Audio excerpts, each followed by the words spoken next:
organization other than the NITI Aayog which could have done this job, for the reason that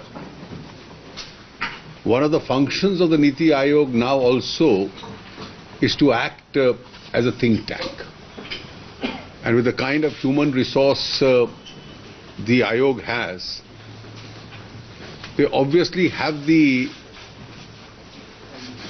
intellectual facility also to think ahead. That's a facility which persons belonging to different academic streams who constitute the NITI Aayog, who can reflect on the realities of India and then realize as to where we really need to move. I think when we determine the strategy for New India, we also look at where we stand today. We stand at a very important era in Indian history where we can make up for a large number of lost opportunities of the past. Now, whether it was the fact that we were under a foreign rule in one generation, and then we came into an era of regulated economy, and thereafter we liberated ourselves and came into an area where slowly we started opening up and allowed human energies and human resource being unleashed in India, entrepreneurship being unleashed in India. And unquestionably our experience has been that a society which doesn't grow will never have the adequate resources itself in order to service the poor and get millions out of poverty and give them a good quality of life. And therefore, when we passed through an era where we had slow growth rates, bulk of our planning was regulated around the fact that either the state has an opportunity and we would supplement the rest with slogans. Slogans were never backed up with either resources or they were never backed up with any significant or material change that took place on the ground. But today I think situation appears to be different. And it appears to be different because having experimented various models,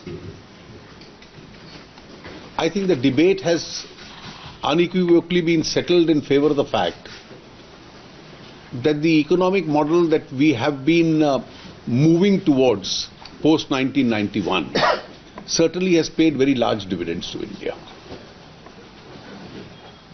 But then,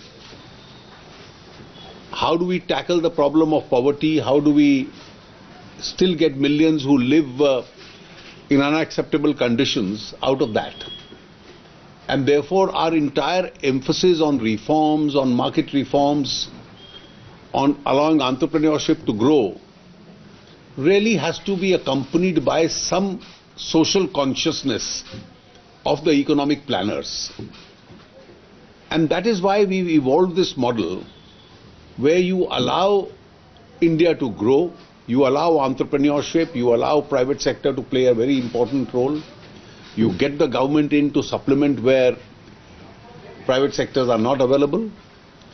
And you utilize these increased resources of the government, of the state, towards a better infrastructure, better townships, better healthcare facilities, better educational opportunities. And you put a large part of it as a resource in order to service the poor. They could be urban poor or they could be those living in rural areas. And the last few years that we've had these programs go on at a fairly rapid speed, we can see the effect of the change. And the change itself has been instrumental in raising the level of popular aspirations. So the aspirations are growing, people are becoming more impatient, they want things to happen faster.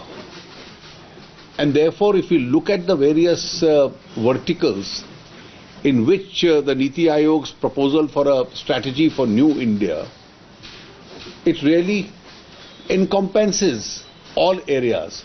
How do you grow in areas of science, technology, education, healthcare, social sectors? How do you eradicate poverty? How do you concentrate on better infrastructure, better smart cities, and so on? And it's a fairly comprehensive agenda that they've laid down. And I have no doubt in my mind that we still have a long way to grow. The course that we have adopted is now gradually perfecting itself as the Indian model, in which you grow faster, you utilize the resource of the state in order to pull out millions of people out of poverty, give them a better quality of life, and improve the quality of infrastructure and other townships and smart cities, so that you create an environment in which the positive circle of India growing faster itself gets aided. Each decision is really aimed in this direction. I think when you think in terms of sound policy, the obvious debate whether sound policy pays more or slogans pay more. In democracies, these debates always will arise. Slogans have a transient life. They get found out. If they are not implemented, it doesn't take a decade or a generation to realize that they've been not implemented. The aspirational people, the people with a high level of aspiration and a very low level of patience now, will point out on day 2 or day 3 about the inability to convert slogans into reality. But sound policy will always put economy on a track in which it will perpetually get people out of poverty and give them a better quality of life. I think I've had an opportunity to glance through this entire document. An advance copy was sent to me earlier, and I have no doubt in my mind that this agenda that they have put into the public domain is a great agenda for debate.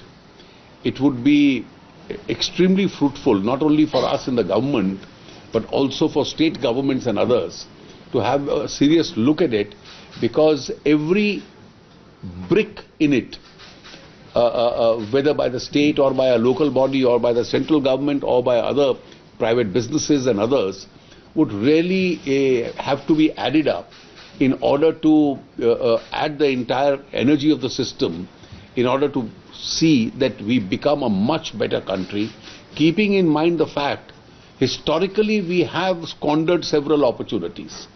Fortunately, we are at a cusp of making history where in the last at least few decades, India has started making the full utilization of those opportunities.